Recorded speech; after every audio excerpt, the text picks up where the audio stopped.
نتاع استقرار البلاد، والضرب في المؤسسة العسكرية اللي هي صمام الأمان للشعب الجزائري والجزائر. الدور ديالي في هذه العملية تيتجلى في إرسال، الدور ديالي تيتقسم على جوج الأقسام.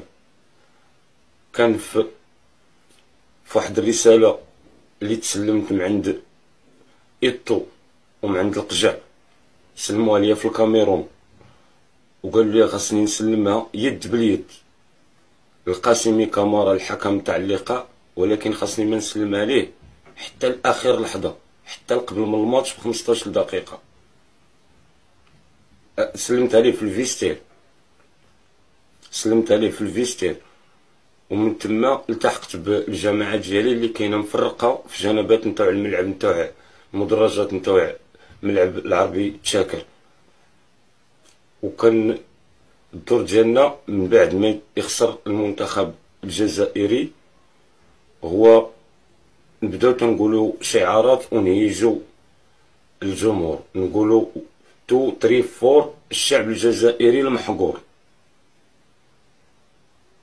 كاينه من بعد منها الدور ديالنا هو غادي نهيجوا الجماهير ونخرجوا هكاك مجموعين من الملعب بهذيك الطريقه وبهذاك الهيجان، ونتجهوا جهه التكنات العسكريه. غادي نهجموا على التكنات العسكريه وغادي ناخذوا الاسلحه وغادي نبداو نخربوا في البلاد ونديروا انقلاب للحكم. لا، العربي زيتوت ما عمرني تلاقيت معاه مباشره، ولكن عندي به اتصالات وعندي به ابل فيديو تنهضر معاه، وهو اللي تعطيني بزاف التعليمات. التمويل ديالي تيجيني من جوج تجوايه ديال الجماعه ديالنا، المجموعه ديالنا التمويل ديالنا تيجينا من جوج تجوايه، تيجينا من جماعه رشاد وتيجينا من المخزن. امير ديزاد تلاقيت معاه واحد النهارات في واحد الكافي، ولكن ما جلسناش بزاف، ولكن تنسقوا بيناتنا غير عبر الواتساب.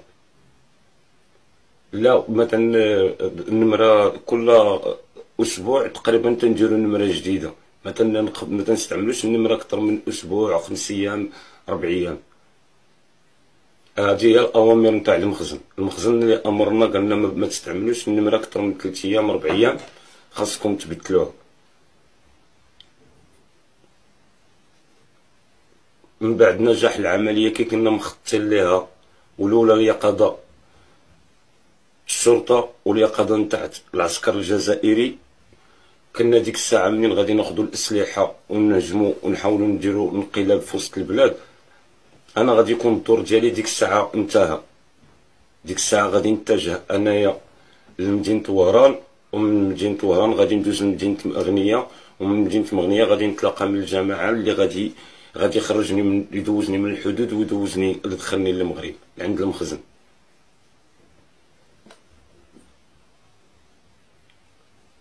نادمين، ندمت على هادشي اللي درت، ندمت. ما عرفتش بينا هما بيريطوني وبيصيفطوني لهنا وانتوما غادي تقبضوني، ما عرفتش هاد الهضره. انا قلت بغيت نقبض غير الفلوس ونزيد. ندمت، تنعتذر لكم، تنعتذر.